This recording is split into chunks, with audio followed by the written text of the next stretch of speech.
Hello and good evenings, everyone. My name is Kylan Crocker. I am the McClendon Future Leader Fellow here at LMU within the athletic department. And we just want to say thank you and welcome to this evening.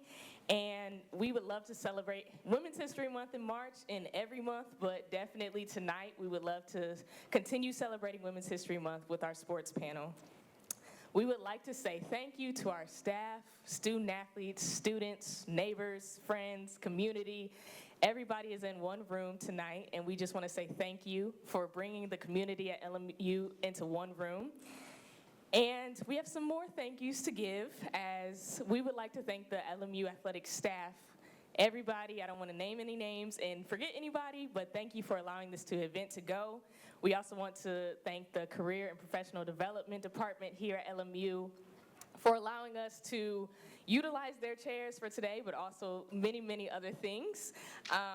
And we also would like to do a special thank you to Bobby Thompson, who allowed this event to happen, but he also allowed women to lead it, and he took a step back and just wanted to make sure that we could celebrate ourselves and celebrate every one of you in this room tonight.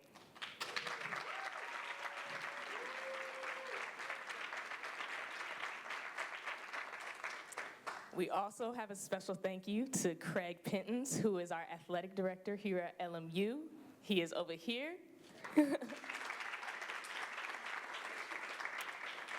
And we have a very, very, very special thank you to Ashley Armstrong, if she would rise and stand right now. Continue to stand. Ashley Armstrong is our Deputy Athletic Director here within athletics, and she also serves as our Senior Women's Administrator, which is the highest level ranking woman in the athletic department. And that's a round of applause. Yeah.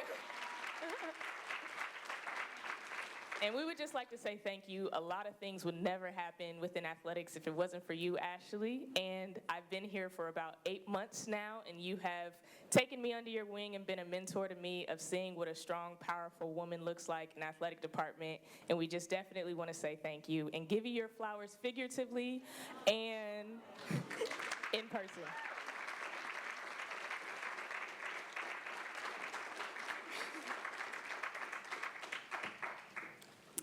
Now I have the honor of introducing Katie Power, who is a junior on our cross-country team studying marketing and public relations.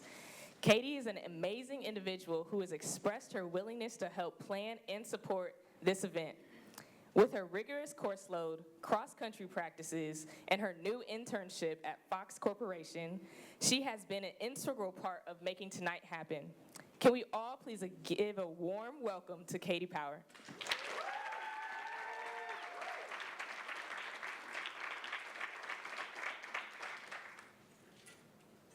Hi, everyone. Thank you so much for coming. And first and foremost, I want to give a big thank you to Bobby and Kai. Thank you for hearing me on this idea and working with me to bring it to what it is tonight. I want to thank all of you for coming and being a part of this conversation to highlight this amazing panel of successful women we have in the sports industry. So I'll just get right into introducing our panel. First, we have Catherine Shirley. She's a certified public accountant and the president of World Management Solutions. She specializes in financial literacy and business management.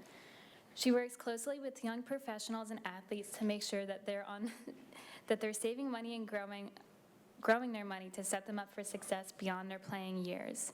She herself was a student athlete at San Diego State University as a member of the track and field team.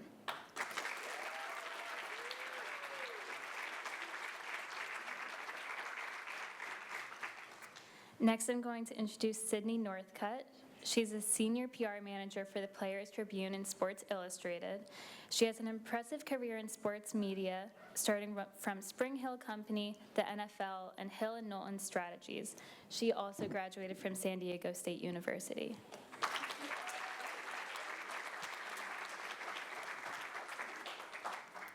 Next, I'm excited to introduce Angelina Anderson. She's a professional goalkeeper for Angel City FC. She holds honors like Pac-12 Goalkeeper of the Year and experience with the U.S. national team. Angie is more than an athlete. She graduated from UC Berkeley, where she worked as a research assistant and intern in family counseling services.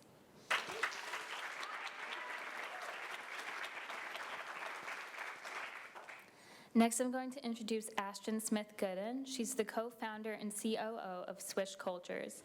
She successfully transitioned from a D1 volleyball career to an inspiring and innovative media empire. She's worked with ESPN, SportsCenter, and Overtime, just to name a few. She was featured in Forbes 30 Under 30, and she also graduated from UC Berkeley.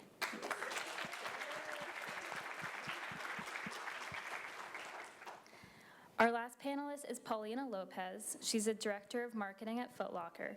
She leads major brand initiatives on a daily basis and understands the value of authenticity and perseverance in the industry. She planned events with the WNBA, NBA, and many more.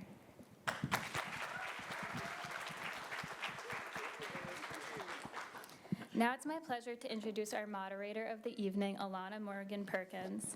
She's a senior at LMU, and Alana is a sideline reporter for ESPN Plus and for LMU Athletics and the reigning Miss Beverly Hills USA. She interned with Fox Sports over the summer, and she extended her role into the fall semester. Upon graduating in a couple months, she'll be pursuing her master's degree at USC.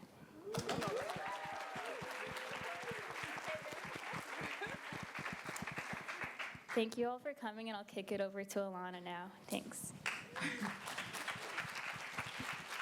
Well, hello, everyone. Thank you all for coming. Do we have any student athletes in the audience? Woo! What teams? Can we get a shout out some teams? Softball? Water polo? Okay. I heard a few mix up. Okay, well, thank you all so much for coming to tonight's panel and celebrating Women's History Month. We have an amazing group of women on the panel today, and I'm so excited to get started. We have so much to cover, so I want to just dive right in because we only have a short amount of time. But just to start off with it being Women's History Month and being at this panel and being in the sports field, what does that mean to you? What does tonight mean to you? What does Women's History Month as a whole mean to you?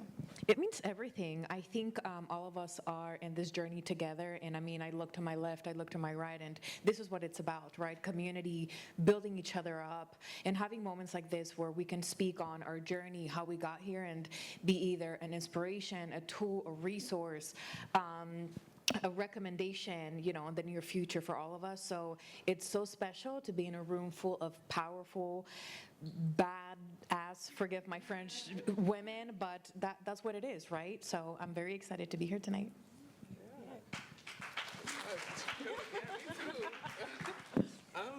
To kind of piggyback off that, it's a blessing to be here, especially with all of you guys. I remember being in y'all's spot, I'm not gonna say how many years ago, but like just being able to learn and be in an environment where we're giving back and you guys are gonna be learning from us, and then we're gonna also learn from you guys too, because that's our goal, is to make, you know, our community better and stronger. So I think this is really cool and definitely a blessing, and so happy to be here and be a part of this. Yeah, similar. I think Women's History Month is about inspiring the next generation and also looking back on where we've come, and I feel like this is such a beautiful representation of that, so I'm just honored to be here tonight to share it with you guys. Yeah, I fully agree. I don't, is this on? Yep. Okay. I think it's just about hearing each other's stories, and that's really the most inspiring thing to me, but also what's helped me throughout my career is just getting a little bit in piece from each person, adding that to my toolbox, and then really paving that forward and pulling up a chair for the next woman for sure. So just hearing each other out, you know, learning how you got here, different failures, different triumphs, and really that makes you who you are, and just getting a little bit of piece of that from each other is really what this month is to me. And for me, I definitely want to give a shout out to the men, because we do have allies. That part. We need you all to help support women. Yes. So shout out to you guys. But it's so important for women to lift as we climb, and so it's an honor to be here just to talk with you all, to share our stories, just so that you can see some of the things that we've done in our lives, so you can use that as a roadmap for yours and not make mistakes along the way. Absolutely, I love that. And Sydney, you mentioned about failures. Everyone on this panel has a really unique story and an amazing story to tell, and I think that's so important, overcoming obstacles. I'm sure there may be someone in the audience today who may be facing an obstacle that feels like they can't overcome it, so I think this is extremely powerful to transition into. I want to start off with you, Angelina. So playing professional soccer, and for one, kudos to you for being a goalkeeper, because a goalkeeper, I don't play soccer, my brother played soccer, but I just know how much a lot of people like to blame the goalkeeper. So kudos to you for being a goalkeeper, but I would love for you to talk a little bit more about how you transition into going pro, what it's been like for you handling any obstacles you faced. You've opened up about your mental health before, and just talking a little bit more about that. Yeah, you hit the nail on the head with being a goalkeeper. It's definitely an emotional battle day in, day out. But I mean, to start off, I think I never even really knew if I wanted to play professionally to start, and I basically came to the conclusion, I think, from the fear of regretting not trying. I knew I had a really special opportunity in front of me, and I think I really would have regretted not trying. So I told myself, okay, give it 2 years, all in, really try your best, give it everything you got, and if you don't like it after 2 years, you don't have to do it. Shortly into my rookie year, I knew I loved it, and I knew that it was something I could be successful at, and I'm in year 3 now, and I'm so happy that I did, but it was not without, and is not going to be without, trials and tribulations all day, every day, especially as a goalkeeper. I think we deal with a lot more failures than we do successes, and I think the biggest thing for me, which sounds and is a lot easier said than done, but the biggest thing for me was kind of redefining what a failure is. And I think it's easy to say, oh, failure, it's a part of the journey, blah, blah, blah, but it's actually a necessary part of the journey that you really need, and you're going to fail, so get that fear out of your head now, because it's going to happen. And once you kind of reframe what the definition is, I think that was a huge piece for my success, and it's necessary.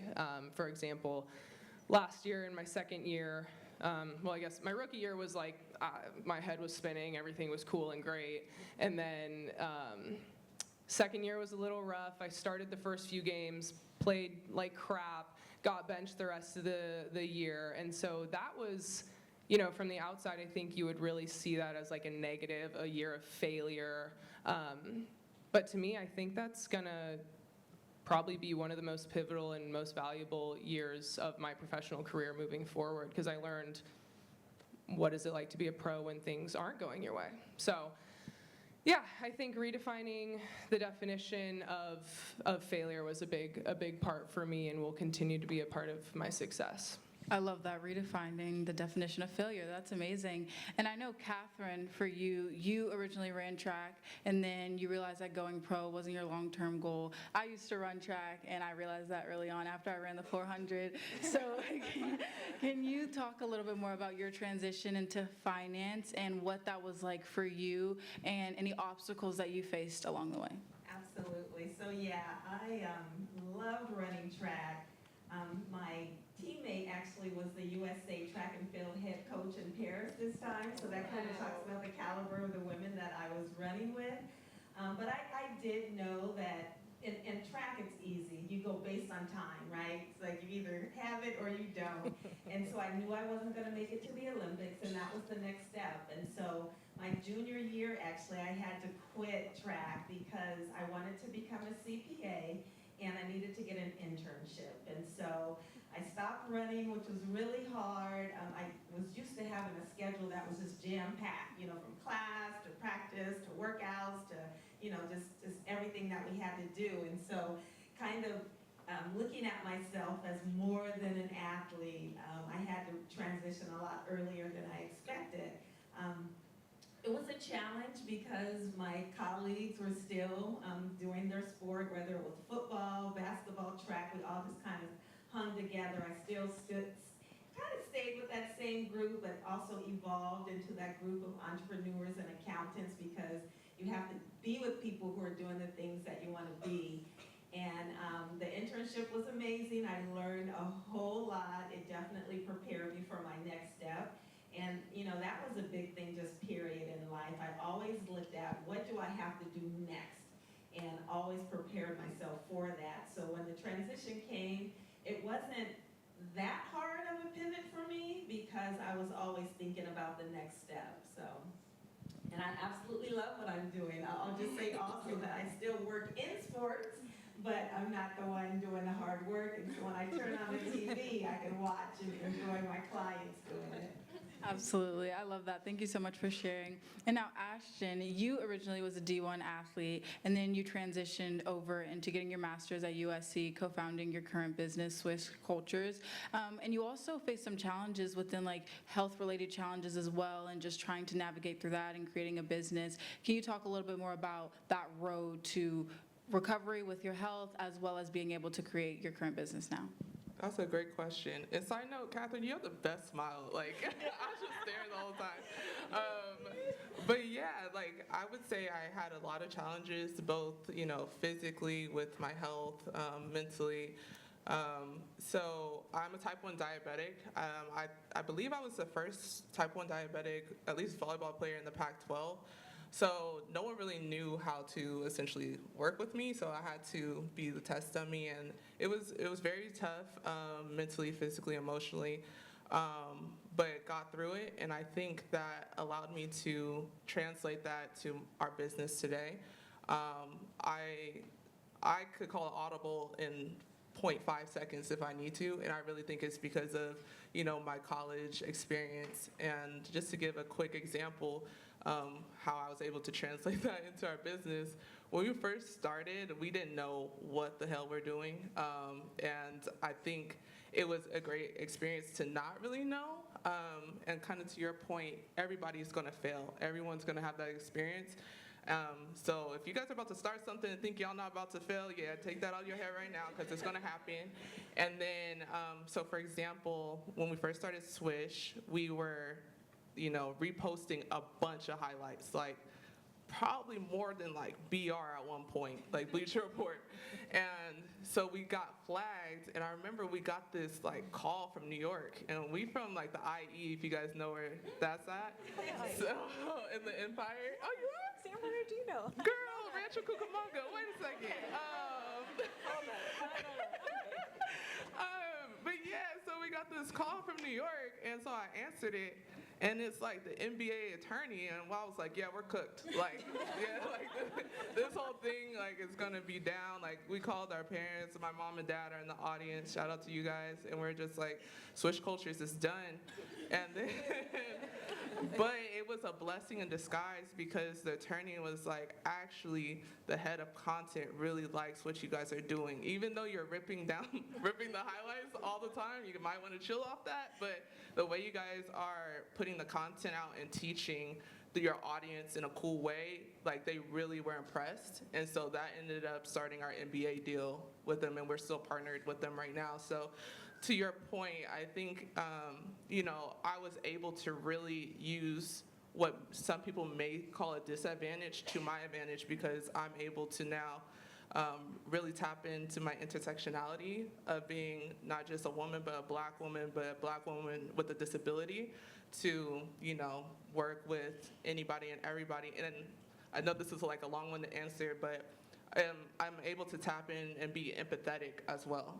So now when we bring people on to our company, like, I understand what it's like to not sleep or edit too much, maybe, maybe not get the most likes on a post or something. It could get really discouraging. So just being able to use all my volleyball experience and translate that to the business is actually really a blessing.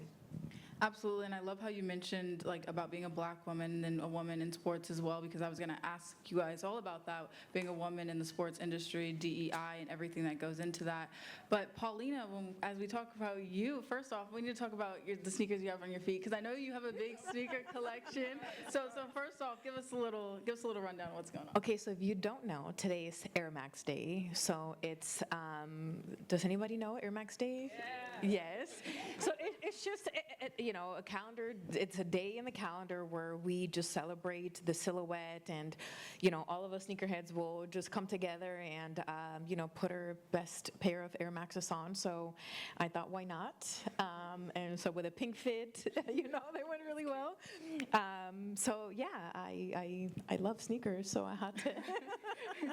Absolutely, I love that, and I love your sneakers Thank you, as well. appreciate it. And you talked a lot before about how you found your passion from your local swap meet, and how that really helped transition you into loving sneakers, and then being the director of marketing at Footlocker. Throughout all of that, can you talk a little bit more about what that journey was like for you, and if you faced anything along the way? Yeah, I mean, I had to start working really, really young to help my mom support my younger siblings. I moved here from Mexico City when I was 15. My siblings were 3 months old, twins. So it was really tough, right? So I think going to the swap meet was something very nostalgic, where I could find my favorite, Mexican candy, and I just felt a little bit more comfortable going up to the businesses and ordering my food, because they would speak Spanish. So I would just feel real comfortable going in on the weekends. I think I've always been real nosy too, and that's kind of like what got me to start a conversation with one of the shop owners, Mizuki, and I just couldn't grasp like why the shop across the way versus hers carried either like Nike and they didn't, and some of them carried Adidas and some of them didn't. I just couldn't grasp why. So then she started to talk to me about what it meant to get a Nike account, right? All the regulations, the credit line that they had to acquire, all these different processes. So every weekend I would go in with a set of questions. She was always so patient with me. She would show me the back room. And then, in Mexico City, the sneakers were not a thing. Like, I grew up wearing like K-Swiss and all white Keds. So, Jordans were a complete foreign subject. Neither was basketball. Like, basketball culture was not something that I grew up with. So she gifted me a pair of Jordan Flu 12s. 3 or 4 days before they dropped, because getting shoes early, it's like, if you collect sneakers, even till today, it's like team early, right? So it was like a big thing. So she gives me the shoes. I have no idea how to wear them, what to wear them with, but I did. I rocked them to school the next day, and everyone just lost their mind. So I know it sounds really just like cliche, whatever you want to call it, but being an immigrant, I look a certain way. I'm half Middle Eastern, I'm half Italian, but I'm Mexican, and I had a British accent because the private schools that I went to in Mexico City, the owners were British. So people didn't know what to make of me, had no idea what I sounded like, because I was really shy. But for people to come up to me to ask me about my shoes was a total game changer. It really opened doors for me, and it made me feel comfortable to engage in conversation with my peers, and all of a sudden I was like making friends, and like I understood what the shoe meant, and basketball culture, all of it. That prompted me to go get a job immediately, because once I told my mom how much the shoes were, she's like, there's no universe in which I am buying you a pair of, back then they were $90, now they're $180. She's like, there's no way, go figure it out. And that's exactly what I did. I said, well, tomorrow, am I allowed to, tomorrow I'm gonna start working. So that's the story with the swap meet. It's so special to me. I hope that I have the opportunity to go back and thank her one of these days, but it kind of just took off from there.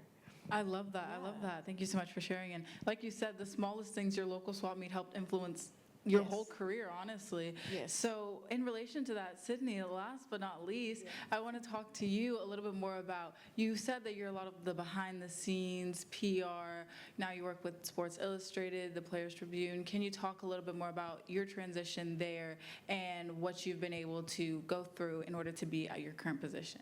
Yeah, I would say the journey already has been so peaks and valleys, for sure. My playing career definitely ended a lot earlier than all of these ladies. I did not make it to the collegiate level, which broke my heart at the time, right? Like, I played sports growing up. You see so much of your identity in sports, but I knew, okay, when playing days are over, I still want to be around it. I still want it to be as much a part of my day as it was before, and so that translated into trying to find a career in sports. Writing was another love of mine growing up, so sports journalism was kind of the first idea that I had, and that was really before learning about what PR even was. I still, honestly, to this day, struggle with communicating what PR is, and that's a communications job, but it's a bit more behind the scenes, like you said. Like, it's really, how I describe it is just shining the light on other people's stories, and that's a passion of mine that I love to do.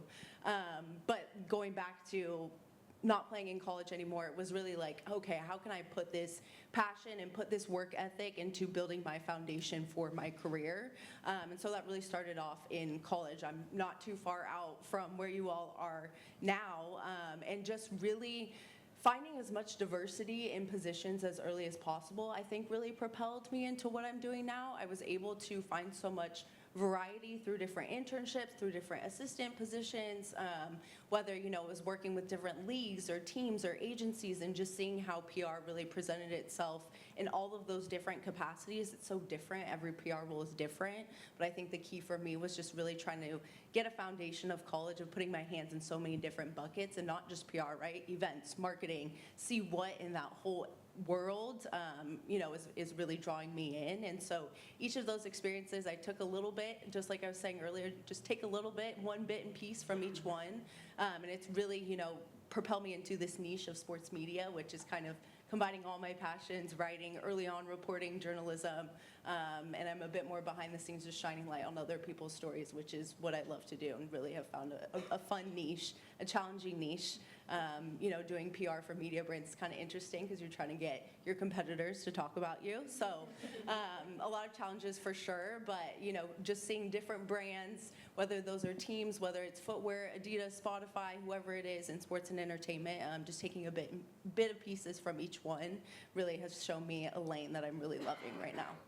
Absolutely, and I think a lot of you guys on this panel used to be athletes, and even if you're not an athlete anymore, you still found a career in sports media. Like, you don't have to just be an athlete. There's so many other avenues you can take in sports as well. So speaking of like PR, branding, marketing, I kind of want to transition into like social media and everything in that area. So starting off, I want to really talk about how important networking has been for any of you, to talk a little bit more about how you can make valuable connections, because I know me interning with Fox Sports, I didn't want to just know the people that I met during my internship. I'm like, how can I continue to have these connections? But I also don't want to like be pushy and like keep emailing them like every few months. But like, when do you draw the line, and how do you keep your connections networking? I'll go first on that. Networking I absolutely love, because I love people. I love being around people. And one thing that I always tell people when they're young especially is that you do better when people like you. So you can be amazingly talented, and I'm just going to use in the accounting world. I could be really technical. I can do everything faster than everyone, and no matter whatever it is. But if people don't like me, then no one's going to want to work with me. And so I say that that's the likability factor. So you have to make sure that you're building relationships, building friendships, because you're going to spend more time with these people that you work with than you do at home, basically, if you think about the number of hours that you work during a week. And when it comes to, getting contacts from people, I always say, listen definitely more than you talk, because someone will say something and you can maybe offer some assistance to them, and that's always something that's very attractive to someone that you're talking with. And then as far as timing is concerned, when you get someone's information, I say check in every 6 months or so. I have a friend who played football at SC. He kept in contact with one of our billionaire donors, and every 6 months or so, he says he just sends a little email and says, hey, just checking in, seeing how you're doing, how's the family, how the grandkids and everything. And they have such an amazing relationship, because he's not asking for anything. And you also don't want to always be asking for something. Build a friendship. At some point, you may want to ask for something. At some point, you may be able to offer something, but it definitely needs to go both ways. Absolutely. And I know, Sydney, as well for you, you've talked a lot about branding, and you have specific acronyms, CCC, CAT. Can you talk a little bit more about that? Break it down for us. What does that mean? Yes. So when Bobby so graciously has me come and talk to his class, we talk a lot about both strategic communications and personal branding, and I think the two are so interconnected, right? And when we talk about strategic communications, I'm not just talking about when you're in the boardroom or when you're writing an email, like it's really personal communication as well. And your personal brand, you're communicating that on a daily basis, 5 times a day, 50 times a day, from the first text you send in the morning to the last email that you log off to whoever you're talking at, at 8 p.m. on the phone. So with these acronyms, it's really just like it's a way to package up some quick tips that you can think about.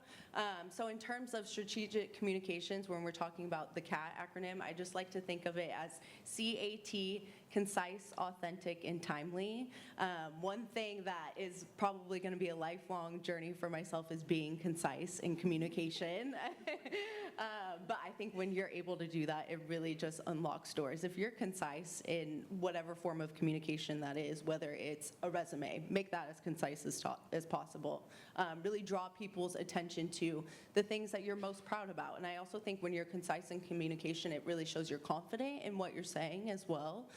So it's definitely hard. There's a lot of different tools and resources. There's books out there about it. And we're talking written, oral, however the communication is. Like, just be as concise as possible and get to your point as quickly as possible. I feel people attacked. know. Yeah, that you mean business.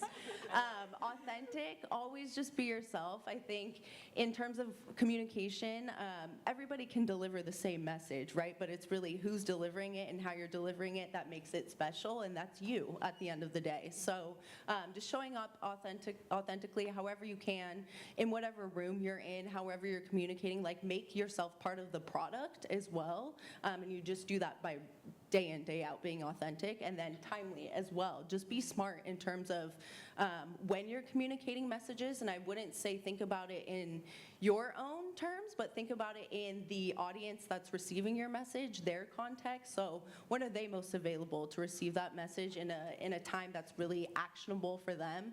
Are they on vacation? Don't text them then. They don't want to talk to you, like make it actionable for them. And so that concise, authentic, timely is one acronym. And then in terms of personal branding, the 3 C's, the 3 C's that I like to kind of go by, package it up, consistent. So be consistent. It's not touch and go with personal branding. It's really something that you have to cultivate over time, and that doesn't happen if you're just messaging once a year. Like every 6 months is great. You have to really be consistent in that sense with the audiences that you're trying to connect with. Community is huge, the second C there. Personal branding is just as much about what you're trying to give off about yourself as it is those that you surround yourself with, the brands you surround yourself with, the groups you're in. That says just as much about you, honestly, than you do yourself. So really think about that community that you're cultivating, and don't think about it in such a narrow sense. Like, try to have people from all different types of, walks of life, industries, backgrounds, like build your community in a way where it's mutually beneficial and you're, all feeding off of each other. And then last but not least, just be creative in terms of personal branding. There's a lot of trends happening every day. So I say that just both to be on top of it, but also don't do what everybody else does. Like, make your personal brand you, authentically you, and, put some creativity in there while you're doing it. Absolutely, put some creativity in there. And I feel like Ashten can also speak to this as well, because your brand currently on Instagram has over 500,000 followers. Can you talk a little bit more about growing on social? Yeah, claps to that. Can you talk a little bit more about growing on social media, or if someone in the audience just, obviously they're going to feel really inspired, if they wanted to create a brand in the next few months, what is the first thing you would tell them to do, a business? What's the first thing you would say? Yeah, for sure. Really be authentic to who you are, and also kind of find a niche, right? Because there's going to be a lot of people doing the same thing. Like, if you see someone doing a clothing brand, there's probably like 80 other people doing a clothing brand too. Like, why does yours stand out? So I would definitely say that. And I feel like our brand is a little different than most because we really focus on relationship building. So any room that we were in, or any off-season workout that we were filming or whatever, we talk to everybody. Like, we're professional yappers. Like, we'll talk to people's moms, brothers, like kids. And that's definitely helped us get into places where it allowed like exclusivity. So I'm I'm an example girly, so I feel like I have to give examples in order for people to understand. Like, so for example, we film off-season workouts, LMU, so like Klay Thompson is up here. Who else? A bunch of other NBA guys. They do runs literally over here, and we talk to everybody in the gym, make them feel comfortable, and to the point like they're like, "Oh, you're gonna post the tape?" And we're like, "Shoot, we didn't know we could." So like we'll post it, and then that's where you see the traction because you don't see that anywhere else. So I think being authentic, really building relationships with everybody in the room, is something that allowed us to grow on a more rapid pace than most. Also, a lot of people, when they talk about networking, they always talk about talking to someone that's higher than them. I think you should work linear. For example, like my team manager when I played volleyball at Cal, she got me through Cal. I ain't gonna lie. I was going through it, and she was too. So so we really bonded over that. So when I graduated, we both kind of did our own thing, but we always like stayed connected on Instagram. She ended up working at the NBPA, which is the National Basketball Players Association. We ended up partnering with the NBA. So she told us about this event, and I was like, girl, I didn't even know you worked there. Like, that's kind of fire. So it was just natural for us to integrate, and it's more welcoming, of a brand if you know the people behind the brand. So it was easier for us to get into those spaces. And another example is like my teammate at the time, Maddie Kerr, Steve Kerr's daughter. And so, like I said, I talked to everybody. I would be at Steve's house and stuff like that. So it was easier for me to get a credential to cover like Golden State versus Lakers when they were battling. And then I'll see Steve after. I'd be like, hey, like, what's up? And like everybody in the media room is like, who is this chick? Like, who is this girl? But it makes us so different because we actually know the players.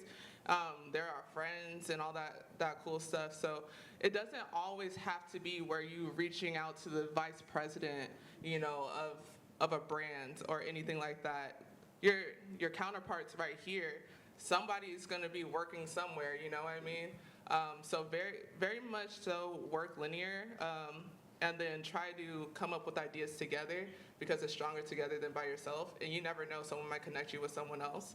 And just being authentic, I will say that has helped us grow, and people just rock with us, like how I'm talking now. This is how I talk in the media room. This is how I talk to everybody. So that's definitely helped us grow. And did you immediately know that you wanted to create a business out of college? Did you ever feel lost? And for anyone in the audience who may be a senior and may feel lost on what to do after college, how did you navigate that? It was funny because I'm looking at my mom. My mom was like, she's probably still lost right now. But like, but no, seriously. Yeah, like a lot of us, believe it or not, we do not have our ish together. We just make it look good. And I think you're probably never going to figure it out, you know what I mean? But you're just going to end up being comfortable enough to continue doing, like, figuring out what you do best and then honing in on that. So to answer your question, a lot of you guys, once you guys graduate, and maybe even now you guys might feel lost, like you don't know what you're going to do. Just start figuring out what you like. And I want to give a big shout out to Bobby because in Cal, I was super lost. Like I didn't know what I wanted to do. You went with us and you helped us create the Black Student Athlete Committee, and that allowed me to figure out like who I was as a person and that I was more than just an athlete. So I think that really is a staple. I think that everybody should take from here is that you guys are more than just athletes. You guys are more than just a college student. Figure out what you like to do and really build upon that. And then even though you're lost and you're going to be lost for a little bit, at least you're having fun and growing something that you're passionate about and it doesn't feel like work. So I feel like that's something that I currently do. I love what I do. It might be stressful at times, as everybody may know. Everyone loves what they do, but they probably had a mental breakdown sometime like last week. Right. This morning on the way. Right. See, look, it's the truth. Like, everybody's going to go through it, but at the same time, we wake up the next day and like, okay, we like our jobs. Like, look, we're not gonna get it. Like, we're gonna come back. So, I'm just kidding. I was just going through it. I don't know what was happening last night, but I think that's very important. Figure out what you guys love to do, because you're gonna continuously go back to it. So that's kind of what's helping me currently. I'll be honest with you, I don't have it figured out, but it's fun. And being more than an athlete is so important. I think differentiating the two is really important. Angelina, I know you recently just had your contract extended with Angel City FC, so. Can you talk a little bit more about how you find balance within it all and going pro, and how do you navigate, like, being able to have your work life and then your home life, because some games may be challenging, and not trying to like bring it into your personal life? How do you balance the two? This is a great question and an ever-evolving challenge, I think. It's kind of hard to pinpoint a little bit, because in a way it feels like this is just what I've been doing forever, through high school, through college, and it doesn't get easier in the pros. You know, you don't have the rigors of a place like Cal Berkeley anymore, but there are other things that you have to step in and out of your identity a bit more as a pro. And I think that was a big thing, is realizing that I have a huge part of my identity in soccer. And I grew to love that. There were challenging times where I really hated just being known as a soccer player. I think now I'm fully stepping into that, and it's pretty cool actually now. But the other part for me, I think a lot of what has changed for me now is just the way I view things. Like, the challenges are still there, they're different, but they're still there. But the biggest difference is how I view things, and now I'm looking at all these different responsibilities and things that we might perceive as burdens on us. And they're really blessings and privileges that we get to have. How cool is it that these are the things that my day is filled with? And with more blessings comes more responsibilities. And so I think just keeping kind of that this sounds so cheesy, attitude of gratitude, but actually of just being this is something that not everybody gets to do. My work is really cool, kind of like what you're saying, we enjoy what we do. It's hard sometimes, but taking a step back and realizing this is some pretty cool stuff that not everybody gets to experience. And really just kind of, again, easier said than done, but I love taking that step back and realizing where I'm at, and then that helps me just enjoy the process a bit more. Absolutely, taking a step back. Some people like to journal, some people like to just meditate, just to calm down from everything that they have going on in their life. And I know, Paulina, Footlocker has been able to host some really big events with the WNBA, with the NBA, and you've been able to be at the forefront of those events. Can you talk a little bit more about what goes into the planning of those events, from start to finish? How long do you guys start? When do you guys start planning these events? Oh boy. So I'll say that from a consumer standpoint, I hope that it all looks great at all times. But It does. Thank you. Yes. The journey there, though, my word, it's like Lombard Street in San Francisco. It's just. We try to plan. So All-Star is a pretty big project, big money, big commitment. So we're planning 2025 because it's going to be in LA. But typically we kick things off between a 3-month time frame. So we are a retail company first and foremost. So our number one goal is to sell product.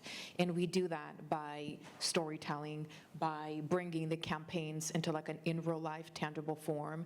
So that you can see it and feel it and be engaged with the product, and hopefully we inspire people to want to buy it. So we have to work with many cross-functional departments. So PR, CRM, e-com, social media.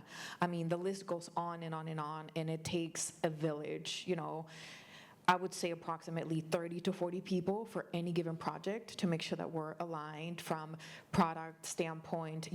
Our stores, majority of our activations are in our stores. So believe it or not, we've been able to transform a couple of our key properties into spaces to where you would never think you're at a Footlocker. We've turned our Melrose store into a full functioning diner with Converse.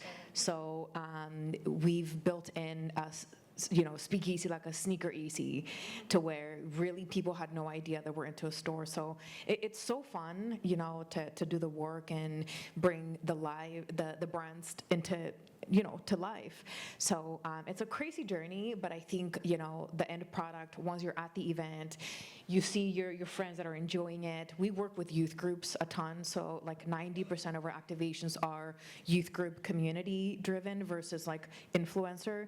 So it's such an emotional roller coaster too, and I don't think that that's something that I was prepared for.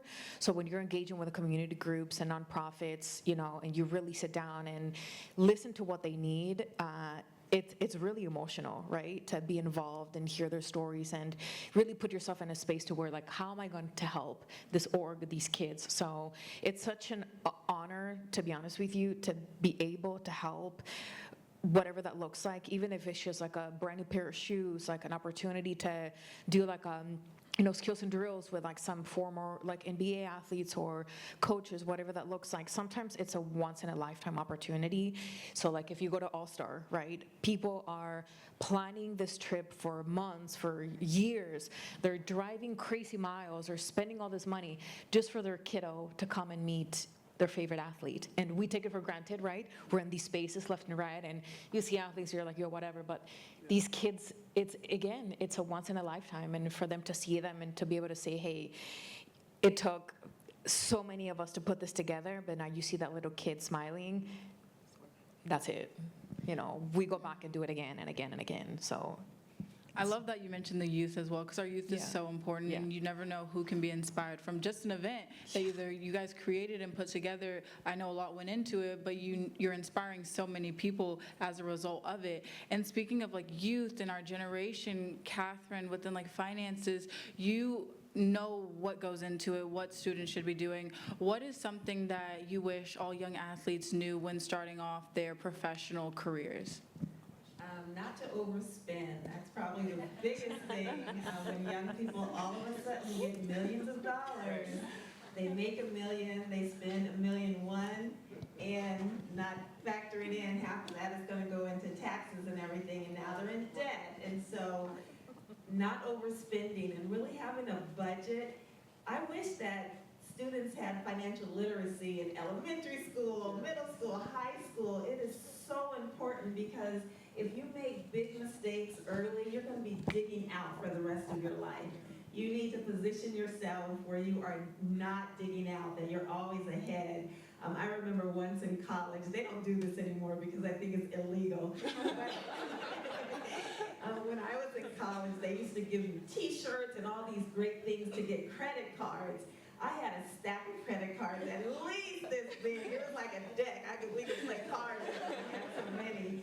And my dad saw, he's like, what's that? I said, oh, these are credit cards. You just fill out this thing, you get these credit cards and stuff. And he said, well, are you paying off the balances every time you buy something? I said, oh, no. I only have to pay $10 a month. They don't make me pay the thing off. And he explained to me how long it was going to take for me to pay off something I bought for $10 after all the interest and everything to be $100, right? And so just really understanding that you can't overspend, you gotta budget, you gotta save. You are your #1 asset, and if you don't take care of yourself and your finances, you're just gonna be behind. And so that's probably the biggest thing. I am fortunate enough to teach students in this program called Kid Accounts, and it's something that the California Society of CPAs has put on. We do everything we can to help them learn early that you have to save, you have to invest, and also give money away to charity, because that's important as well. What we give, it comes back 100%. Thank you so much for sharing that. As we're getting ready to just kind of wrap up the panel and everything in relation to it, thank you guys so much for sharing everything that you've shared so far. I kind of want to go into, sorry, there's another side, I'm sorry. I kind of want to go into some rapid fire questions and give you guys like 15 to 20 seconds to answer. You can have a little bit more time, but not too much on these questions. So to start off with Angelina, so if you could switch with any athlete, swap careers with any athlete, which athlete would it be? I'd want to do something that like I know I couldn't do, like I don't know, something crazy like rock climbing or something crazy like that. Yeah. Absolutely. And Catherine, if you could step into a completely different career for the day, what would it be? Teaching. I love to teach, and that's what I always wanted to be when I was little. So absolutely. Absolutely. Maybe we can have her come teach at LMU. You never know. And Paulina, if you could wear only one sneaker for the rest of your life, Really? What's- Come on, that's not even fair. what sneaker would it be? It would be an Air Max. Yeah, my favorite is the Air Max Swarovski with the cute little crystals like your jacket. So, I mean, that's probably it, yeah. Okay. And Sydney, what athlete do you think has the best personal brand in sports today and why? Oh, I know. Like, who's here? Who's in the audience? Oh, that's hard. I would say up and coming, maybe Ant Edwards right now. I think, yeah, everybody wants to work with him. I would say also too Serena Williams. I put those in like two different buckets. Hers a little bit more legacy, but she is doing things now that people don't even know about. She's so behind the scenes on everything that it's making her personal brand has just gone so far past sports, and I'm just excited what the next like 20 years looks for her too. But I would say, yeah, those two in different buckets though. I love that. And Ashten, you hire interns for your brand. So for students in the audience applying to internships, what are 3 key qualities you look for in a potential intern? Ooh, coachability, being able to do it very quick, like if breaking news happens, just being able to, post it really fast, and innovative, just, we don't want to be like staying at the same spot the whole time. We want to grow, so if y'all got that, let me know. I mean, yeah, definitely let her know. Well, thank you guys so much. I want to open it to audience Q&A. Does anyone have any questions? Yes. Yes. Oh, wait, you don't have a mic. That would be helpful.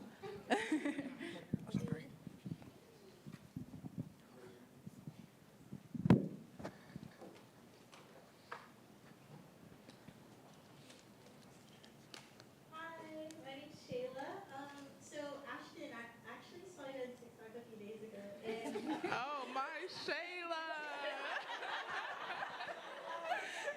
I saw your day in the life video and I was like, ooh, happy internships. So do you guys does Swish have any internships open right now? At the moment, we are actually looking for some right now. It's mainly me and my brother that work together, so we're trying to figure out exactly which kind of role we're wanting to bring on first. But to answer your question, yes, we are looking. Okay, great. Shoot, I respect it. Are you on LinkedIn? Yes, I'm on LinkedIn, and one thing I'm gonna say is please use LinkedIn. It's so OD with me. I'll pull it out in the club. Wait. But actually though, yeah, you do too. It's so serious. NBA All-Star. Exactly. I be at LinkedIn, and I know it sounds crazy, but utilize LinkedIn. So many professionals in the media, sports, communication space, they use it. So utilize it. Yes. I love LinkedIn. Amazing. Any more questions? Yes. Got a little bit of a walk.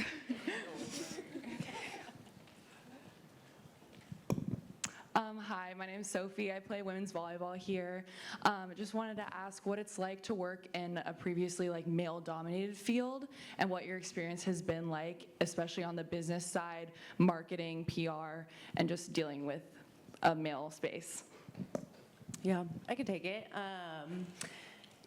I think we're pretty badass, like you said, and now it's not as big of a thing as it was even 2, 3, 4, 5 years ago. I would say the biggest thing I see is just having to prove your creds a bit on subject matter in sports. We have to answer some questions about our knowledge about XYZ sport, and those questions don't really get asked about the guys. So that's probably the most prominent thing I still see. And then also just keeping your original thought. I see it happen a lot where women in the room will have really smart, brilliant ideas that, everybody kind of wants their hands in on, and men might sometimes regurgitate those things, and it's like, oh my God, that's the greatest idea ever. I'd never heard of that before.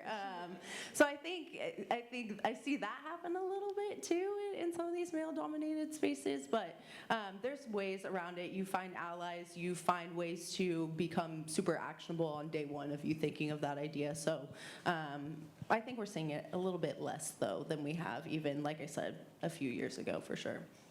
And to kind of add on to that, really fight for your space. There's going to be times where someone's going to maybe try to take you out of the room, but really fight to be there and don't take no for an answer. That's happened. I'm pretty sure that's probably happened to all of us up here. Really stand firm in your beliefs. If you believe that you should be there, which you deserve to be there, stay there. Thank you. Any more questions? How you doing? I'm JD Dubois, NBA coach. Just for a lot of the student athletes in the building, obviously now with NIL and the way that athletes are really trying to build their brands authentically, any advice on how they can both build their brands but not come off to their coaches as if they're not as focused on the sport? That's a good question. I'm currently navigating this space a little bit myself. It's my third year in the league, and I think my biggest goal this year is to really build my brand and monetize off of it. I think that coaches would kind of align with this in the fact that my very first steps that I've taken, actually with the help of Bobby over here, is I literally wrote my name on a piece of paper, Angelina Anderson. What are my different facets and prongs that make me who I am outside of sport?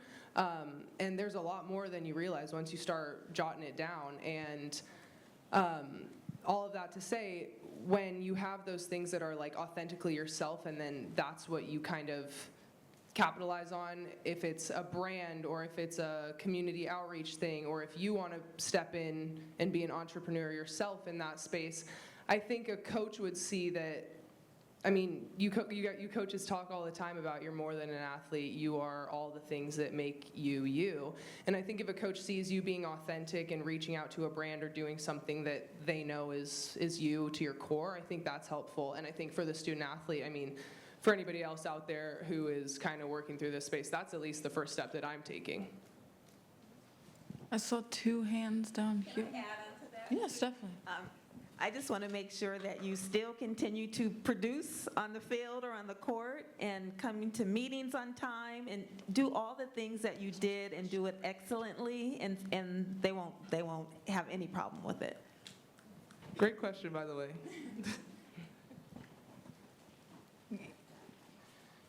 Oh, okay, one up here. Hello, everyone. My name is Elon Darhart. I'm the co-founder and CEO of Persevering Minds. It's an organization my sister and I started when we were actually in high school. And she was playing basketball. She sustained multiple concussions from playing basketball, and we saw a lot of the issues that related to her continuing in her education, legal counsel, medical support. So we just worked to fill that need. I know a lot of you all spoke about mental and physical grit and challenges that you had to overcome along your journey. What do you think was the biggest thing you could have used in terms of support in navigating those challenges? This is like pretty recent for me. I think last year was the toughest year for me, physically, mentally, emotionally, to be fully transparent.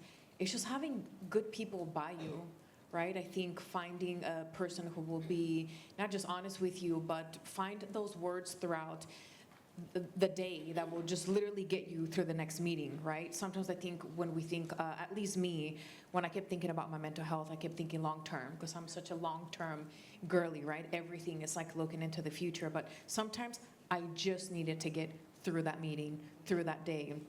And sometimes it's not words, sometimes it's actions, whether, you know, I get my coffee made, whether it's like one thing that is less on my plate would just completely ease my mind and would allow me to be in a clear space to go forward onto like the next project. But yeah, a good support team, whether that is your family, loved ones, sometimes even coworkers, somebody that, when for me specifically, when I was in a very weak mental state, I was worried that I wasn't making sound decisions like at work, and I will let my emotions really get the best of me. So I always had a really good, colleague that I would call and say, hey, am I being too emotional about this because of the way that I'm feeling? And having sometimes the courage to out loud say, hey, you know what? I can't continue on with this meeting. Can we just pick it back up tomorrow?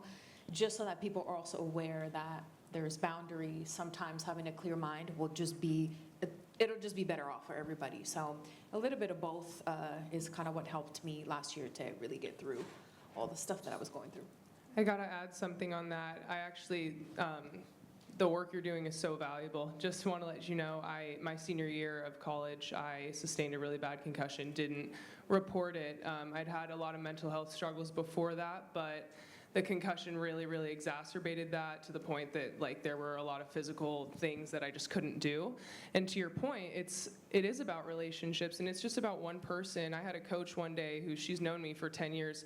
At training, she just came up to me and was like, dude, are you okay? And it was that one day that, those days where if you get asked, are you okay, it's just everything's coming out. And it was one of those days, she asked me, are you okay? I fully unloaded on her, and she was like, okay, you're going home tonight, and there's gonna be an action plan made for you to feel better, and if you don't do it, I'm doing it for you. So I think just people around that are willing to check in, because we're still, as much as we're going to try to keep this dialogue going about the importance of speaking out, I think it's still going to be a struggle for a lot of people too. So keeping good people around you that will ask you if you're okay.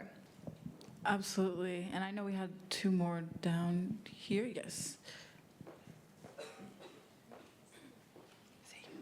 You guys are asking great questions, by the way. Hi, my name is Summer, and I'm a current sophomore here at LMU. And my question is, how did you all deal with pivoting in your career, whether it be pivoting from an idea to a whole new idea, or making a whole drastic change, or just a trajectory where your career was going? And how did you handle feelings like you're not doing enough in that pivot? Because I started out college thinking that I wanted to do athletic training, and then I realized just through life the physical sciences wasn't really my forte, and now I've pivoted to mental sciences, and I want to do sports psychology now. But sometimes it feels like I'm not doing enough in my new pivot to get to that point. So how did you deal with those feelings of that and just pivoting to a whole new idea throughout your career in general? I went literally through what you're going through. So I went to school for information systems. I was an IT girly, got my bachelor's. 2 months before graduating, I decided that I wanted to be a marketing major. So at the time where I went to school, there wasn't a way to add the minor in marketing. So I had to get a whole other bachelor's degree. So that alone, financially, mentally, right? I thought getting older compared to my student friends, I had to stay back for another year to get my degree. But in the meantime, I was going through all those feelings, right? Did I make the right decision? Should I have stayed with my IT background? And in the meantime, I just thought to myself, okay, I'm gonna go to school now and finish this degree that I signed up for to do. But in the meantime, networking, going to every possible event that I got invited to, connecting with every single person that I could make friends with, sometimes going outside of campus, and I would even go to other campuses to try to make friends with people. I would literally go to libraries just to study, to try to diversify, the people around me in order to see what people in that field were doing that maybe I wasn't used to talking all the time, because that's also sometimes part of the issue, that you're in the same circles all the time and you don't get exposure to what other people are doing from campus to campus, city to city. Again, we're from the IE, and no knock, but if I would have stayed in the IE, I really don't think that I would have been able to make such moves. So moving to LA just exposed me to new ideas, different thinking, right? Big city thinking. So, you're doing exactly what you're supposed to do. And pivoting really is the name of life. It's the name of the game. And till this day, I'm still questioning, am I doing what I'm supposed to be doing? But pivot is a great like thing to be able to do, right? Because a lot of people don't want to pivot, and that's not good. So pivot, pivot, pivot until you figure it out. Even if you think you figured it out, like we all said, we still don't know what we're doing half the time. So what do? We pivot. Right. So keep pivoting. To kind of add onto that too, like what is your definition of success? Because at that point, if you could pivot all you want, but you might be stuck in a position where you're like, I don't like what I'm doing. So I think you need to kind of hone in and talk to yourself of like, okay, am I determining success based on what people or my family, friends think, or I'll go on social media and I see the homegirl has a Bentley and I'm like in a Honda. Like, is that what I'm basing my success off of? Because then you're gonna kind of be stuck, right? So I think that's also like a really huge thing. And I know something that helped me is just being able to figure out my journey and not kind of compare it to others. Kind of based off my example I just used. But that is huge, because no matter what pivot that you do, kind of to Paulina's point, you're not gonna know exactly what you're gonna do, right? Beyonce, for example, she was R&B, now she's doing country. Like, you know what I mean? Like, you're always gonna pivot throughout your life. It just depends on what you consider success. And once you figure that part out, then you're gonna be fine, and then your journey is gonna be your journey. Absolutely. Anyone else? Question up here? Hi, I'm Kat Gandon. It's kind of an extension of your question, but you guys all shared really wonderful things. Angelina, you shared something about, really being at a career-defining moment in your life and really being trying to figure out, hey, do I want to go the professional route? The professional soccer route? Do I not? And then Ashten, I love how you just took a leap of faith and you did something and you started like, hey, I don't know if this is really what I'm meant to do, but I'm doing it, right? And I'm going to just go for it. So I guess my question, again, it's an extension, but how do you find a way to stay grounded when there are moments in your life that you feel could be so defining in a completely different realm of what you may think you love to do, right? You guys being in sports, I mean, Ashten, for example, you're an entrepreneur, right? Are there moments when you're like, hey, is this what I'm called to do every single day, right? Or do I want to maybe step into a completely different realm? And then for you, Angelina, hey, is there going to be a time in your life when you're going to be done with soccer, right? And now I have to step into a completely different space, right? So how do you find a way to stay grounded when you're going through these life changes and having to make these really tough decisions? Great question. Yes, there will be a day that my playing career is over. But I think, and this goes back to navigating through all these burdens and things through high school and through college too, you have to figure out a way, and I think it's your question of how do you do this, but how do you have the capacity to deal with certain things like this? And so you have to figure out what works for you. For me, I need to step completely away from the game. Some girls, they are a footballer and that is all they are, and they love that. And on off days, they're watching games, they're watching film, they're maybe kicking a ball around. Me, I step so far away, so far away, like do not text my phone, coach. But for me, that's what I need, is to step away, clear my head. I can do all my other things that I know work for me, my journaling, getting good sleep, all that stuff. But at the end of the day, you have to make sure that you have the capacity to then deal with these changes that are going to come your way. I think, that's something that I've had to learn how to do, and again, will kind of be a process. But yeah, step away if you need to, and learn what works for you in that space. Thank you. Honestly, I did the exact same thing. Do not hit my phone. Like, once, I'm like the D&D warrior. Like, you're not gonna get in touch with me. So sometimes you might have to step away from what is causing you like a lot of stress. I knew right away, even when I committed to Berkeley, I think as a sophomore in high school, I did not want to go pro.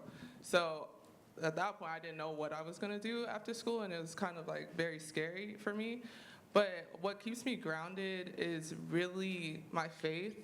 And my family and my parents really instilled in me, like, you're gonna get through all the hard times, and just remember, like, the struggle is temporary. So that's something that keeps me all the way grounded.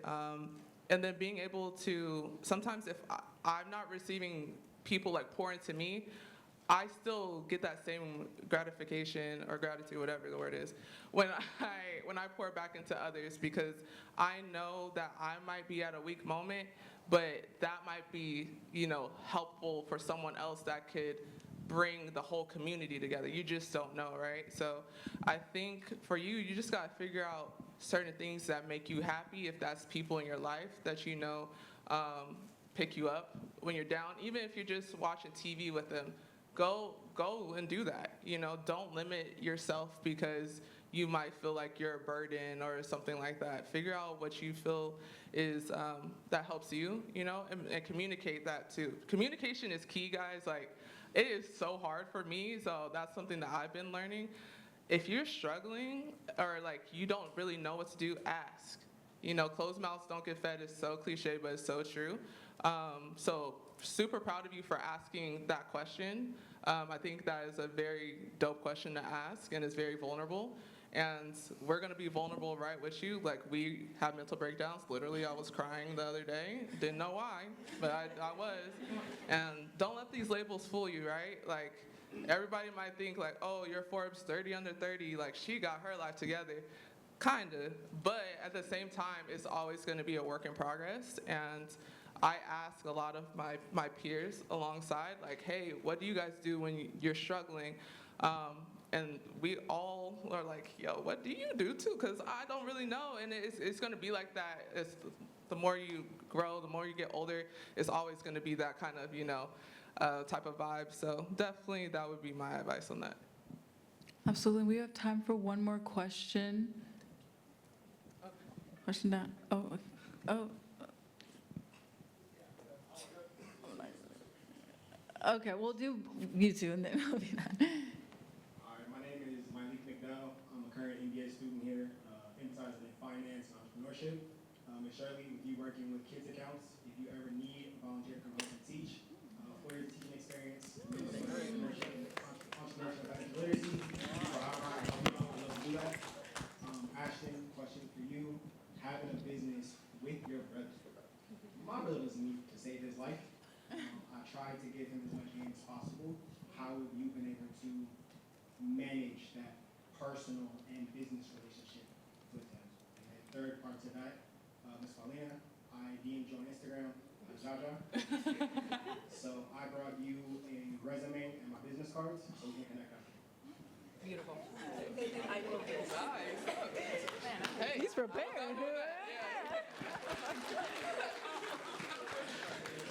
Love this. Okay, so I'll go with the brother question. It's definitely interesting. At first, it was kind of like, because I played volleyball, right? So he was a hooper. I went basically to like NBA boot camp. It was so crazy. But with that being said, I gained a lot of respect because I had to force myself to look through his eyes. It's all about perspective, right? So I didn't realize everything that he was going through, and then all his knowledge and like how he was able to teach like our whole audience that too. So I think I had to kind of step out of myself in a way where I was being a little bit of an annoying little sister, like kind of like, oh, bro, you should do it this way. And he was like, chill. And I had to kind of take that. So I think even to this day, like, of course we're gonna fight, we're gonna bicker and stuff like that. We're learning to be like, okay, let's take all that personal stuff, put it to the side. Let's really focus on the goal. And our goal is to get to X, Y, and Z. And that has allowed us to really, just dial it in. And plus we're athletes too, so I think that competitive nature is natural because we're like, yo, we see other media brands, but they really not doing what we're doing for real. And so we're on the same page with that. So I think that has allowed us to work together naturally. Yeah, I hate when people are like, oh my God, it's amazing all the time, 24/7. But like we're gonna fight. We're still siblings, and people sometimes forget that. Like in public, we're not gonna fight in front of you guys. Like why would we do that? Why would anybody do that? That's like not okay. But yeah, like I just have a tremendous amount of respect for him. So, and I think he should have a tremendous amount of respect for me too as his little sister. So just it's very much mutual. If you are trying to go in business with your brother too, sometimes sometimes the route you should take would be just like, I understand your viewpoint and here's my viewpoint. What do you think we can do together to build something? And he might be, a little more open to it. Because I came in thinking that I knew a lot of stuff, and that's automatically a turn off. Because I wouldn't go to you and be like, I know how to do your job. Like, you'll be like, girl, please. So I think you kind of have to go in that mindset and think, like, how would I receive it if my brother came to me about a business idea, and just kind of, change your approach or tweak it, or if it just doesn't work, it just doesn't work. But I think that's kind of certain things that I had to do while learning how to work with him and to grow the company to even a bigger scale. Yes. And last question up here in the front. Last question of the night. Final question. Hi, my name is Sofia Gutierrez. I graduated with a journalism degree with an emphasis in broadcast. I too was going for something else originally. I wanted to be in sports, and I thought kinesiology was the only way. However, after almost failing my math and sciences class, I was like, I gotta pivot. So I went to journalism, and I love it. Sydney, Ashten, you guys have both been in places where, it is a male-dominated industry. And like you said, Sydney, sometimes men will try to test you like, oh, like, how much do you know about this? What is something you like to do to remind yourself, like, I'm meant to be here? Yeah. And Ashten, same as you.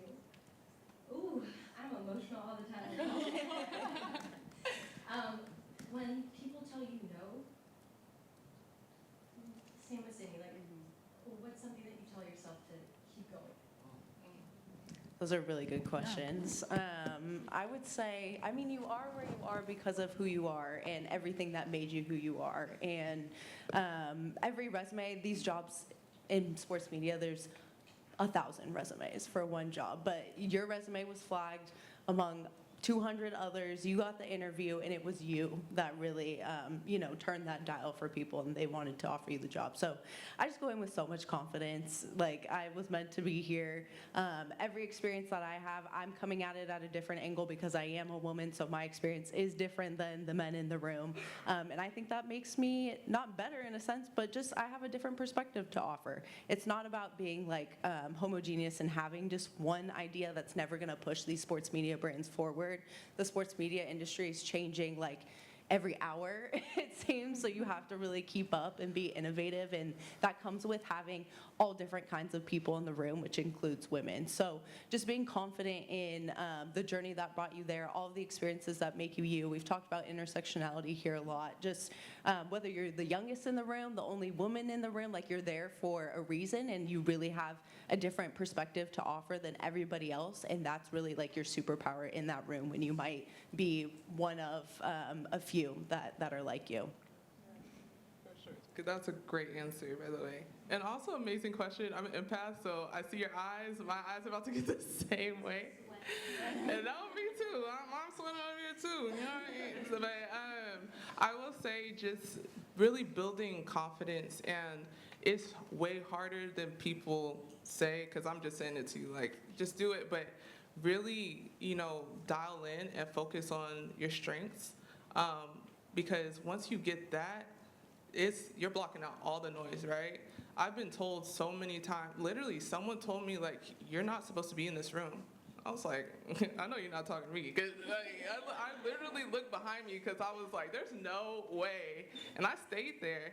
Like, what are they going to do, carry me out? Like, that's kind of wild if they did that, So I've really kind of focused a lot on my confidence in college. Still focusing on that now, and my strengths are I'm able to connect with people.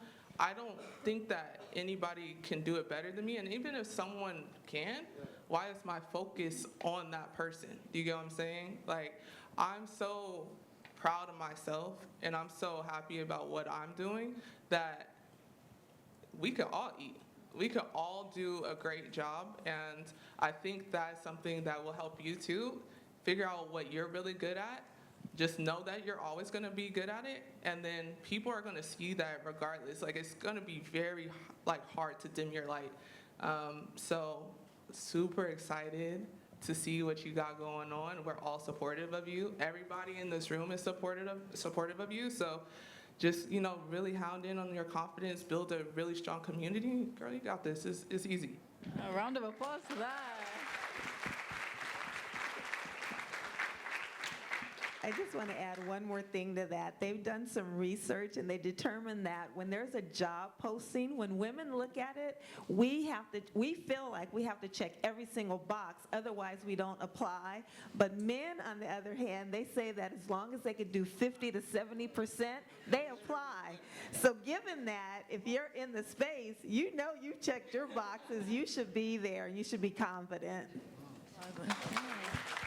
Well, thank you guys so much for being on this panel today and being able to share more about your stories and your journey. I'm sure the audience was extremely inspired as well. This was an amazing panel. Round of applause. You guys did amazing. I want to pass it off to you as well as we close out the panel. I think we need a little louder round of applause. Thank you. Thank you. Okay, some standing ovations. We love that. We now have some gifts to give. We just want to say thank you, especially to each and every one of our panelists, but even our moderator. Could y'all believe this is Alana's first time moderating a panel?